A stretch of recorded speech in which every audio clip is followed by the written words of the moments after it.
We're going to go over how to save text that you have on your website. So we're going to highlight some text, right-click, and click Copy.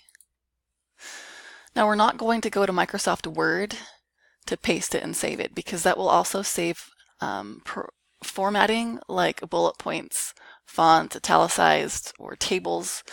Sounds great, but when we try to then copy and paste that into new text on your website, sometimes the formatting doesn't really go over very smoothly. So it's best to kind of bring over just text and then create the new formatting, such as bullet points and italicized later.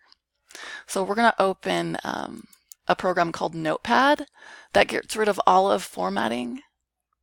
Click Windows Accessories and click Notepad. Or you can just click on this window and then type in Notepad to get there quickly. Then you're going to right-click, paste, and there's the text with the no formatting. Then go File, Save As, navigate to your H drive. It usually has your username and an H at the end, and give it a name.